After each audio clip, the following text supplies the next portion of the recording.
Hey,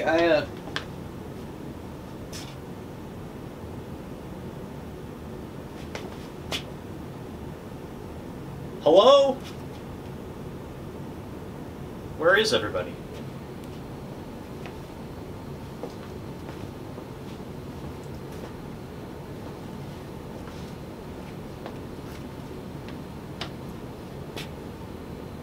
No one else is here.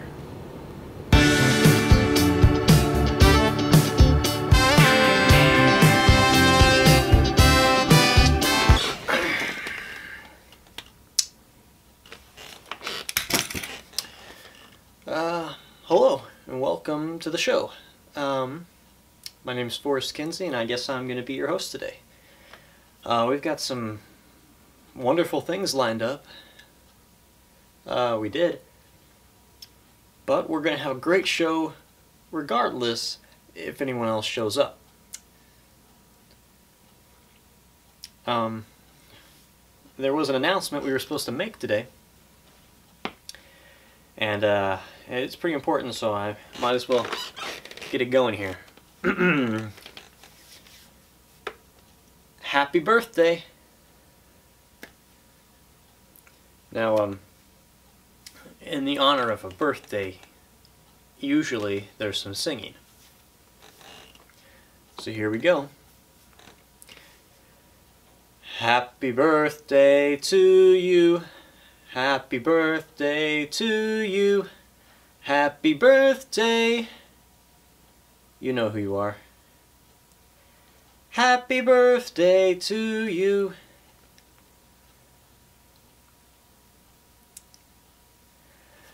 And now, without further ado, let's begin the show. Our first act is a little something about something.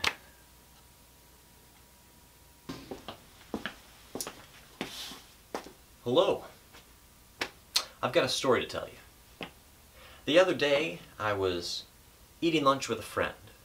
Not a particularly good friend, you know, just one of those friends that we all have. The person that you like, but you don't particularly care if they die or not. So we were eating sandwiches, and sandwiches are particularly important to me because I feel that they have a sort of symbolic value to them. Now hold in there, because I'm gonna try to explain it. First off, you have the bread, and that's the world around you. It gives you the structure, the basis for existence. Without bread, without the world, you're just a meat salad, and nobody wants that. Then we have the meats. You're the meat. You're the meat. I'm the meat too. Everybody is the meat. Unless you're a vegetarian, in which case you're a protein base. Now, we're all meats, all one and the same. Sure, we have different colors or different flavors, textures, such like that. It's not too far off, but there's a little bit there. But deep down, even on the surface, just as a basis, we're all basically the same. We're all sweaty and salty and generally flopping around with no direction. Then you have the vegetables. Spinach, lettuce, whatever have you. This is the people that love you. The people that tell you you're doing good. You eat them, and you feel that they balance your salt. You're eating healthy for once. Everything's looking up. You're good. You're not lost. You're good. But you realize, eventually, they're just icebergs, so it's just water and empty promises. Then we have mayo, or whatever spread you like to use. This is the evil of the world. Everybody knows what evil is. We all have our own perspectives on it, but no matter what you believe in mayo. Nobody wants a world without mayo. I mean, now we just leave our sandwiches dry and uninteresting, you know? But you can't have too much of it, because it's bad for you. And if you put too much on a sandwich, it's going to make the whole thing soggy and sad. It's going to spill out onto the floor and on yourself. And you, the meat, the symbolic you, are going to fall onto the floor purposeless and covered in meat hair.